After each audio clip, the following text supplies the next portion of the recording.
his daughter-in-law Sarai, and he took them to go to Canaan. But when they got in Haran, they got stuck there. And therefore, the good thing about the scripture, sometimes you study and then you get to know exactly what was happening. But after Terah had died once again, and this is what we read and we learned last week, God spoke again to Abraham. Now the Lord said to Abraham, go from your country, and from your relatives, and from your father's house, to the land which I will show you. And I will make you into a great nation, and I will bless you. Make your name great, and you shall be a blessing. And I will bless those who bless you. And the one who curses you, I will curse. And in you all the families of the earth will be blessed. And all those other chapters that we have been reading, we've been reading because we want to see God fulfill his word. We want to see God fulfilling the promise or the promises that he gave Abraham at that time.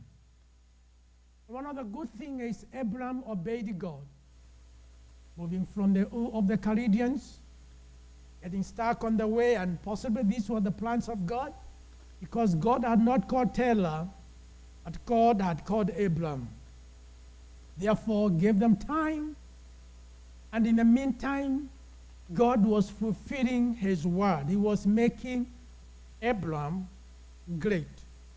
He was giving him material possession. He was giving him servants. God was increasing this man, and God was making this man great. And the thing that we should also learn is that when we obey God, when me and you obey God, and God starts blessing us, something else happens, and this is what happens, is that those who are very close to us, those who are related to us, those who are part of us, they become beneficiaries of those blessings. Because there is no way God is going to increase you and just increase you alone. What he does is he increases you and me. And those who are allowed us receives the blessings that God is blessing us with. Therefore, if you are a father, you are a mother, and you are a God-fearing mother, you are a God-fearing father, and God is blessing you, what is going to happen is you are going to start that you find that you don't struggle. You are able to meet your needs. And you'll be surprised that you also be meeting the needs of your kids as well. You will be meeting the needs of your relatives. You'll be supplying and meeting the needs of your relatives, and they may not understand as to why it is happening to them.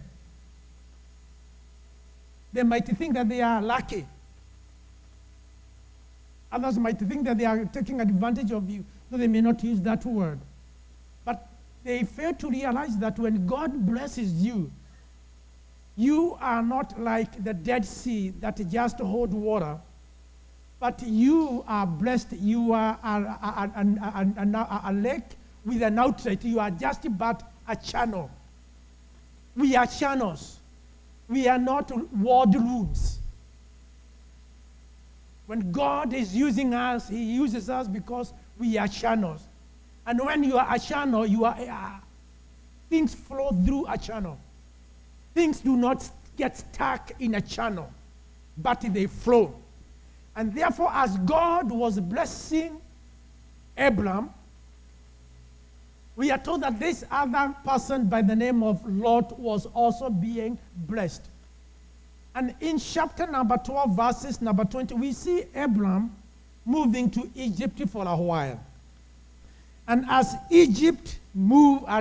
Abraham moved to Egypt, things happened in Egypt that were not that very pleasant. We are not told that Abraham sought the face of God before he moved to Egypt. But Abraham had this spirit of listening and obeying God, which is a very essential aspect of our faith. And Abraham also, when they left Haran and moved to Canaan, he realized that God was not a God who speaks and you listen and obey, but also God is a God you also interact with. He is a God that you can initiate a conversation with. He's a God you can also initiate a relation. I'm not saying that we are the people who initiate our relationship with God. But I'm saying once we have become a part and a parcel of this great plan of God, there is that outflow from us that enables us to reach out to God, to express ourselves to God, to worship God, to tell God of our needs, to describe how we are feeling to God, to express our feelings to God. And therefore, Abraham had reached at that place. And that's why when we read in chapter number 12, we hear that when he pitched his tent between east of Bethel and east of Bethel and west of Ai, he built an altar there and he called upon the name of the Lord. Because he had reached at that place, at that time or that juncture in his life where he had realized that this God who called me from the Ur of Chaldeans is not just a God who is telling me, do this and do that, and I'm just responding and obeying him. But also he is a God I can speak to. He's a God I can express my needs to. He's a God I can converse with. But when Abraham moved to Egypt, I don't think he consulted God. But on his way to Egypt, and you are going to read that in chapter number 12, verses 13, this is what Abraham advised his wife. Please say that you are my sister so that they may go well for me because of you, and that I may live on account of you. Because Abraham was blessed in many ways. He was not only a rich man, he was not only a wealthy person, but also he had married a very beautiful woman. And he knew that this beautiful woman can also be a trouble for me. And therefore he expresses his fears and his worries to his wife. And he advises her just to say that you are my sister. And that's what happens. And it happened twice. It did not happen once.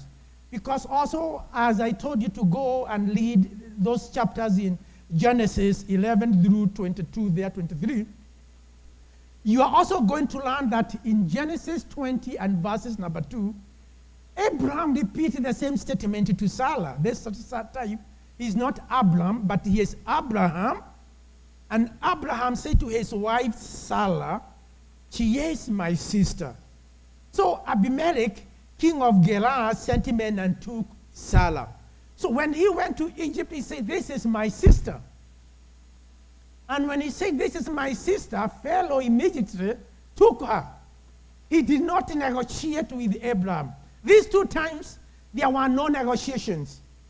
When these two leaders learned that this is a sister of Abraham, this is a sister of Abraham, they sent men and immediately took the wife.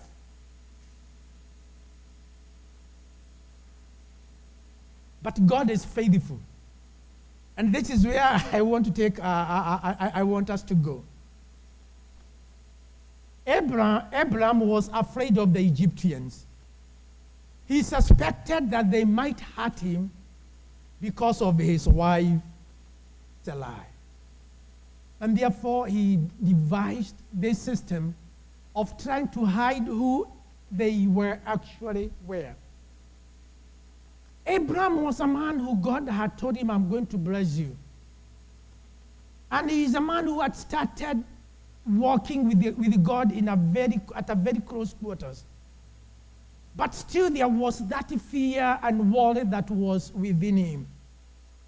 He was not yet free to know that this God is going to do that which he had promised me that he was going to do. And for sure, what he had confessed came to pass. That the rulers of the land wanted this woman.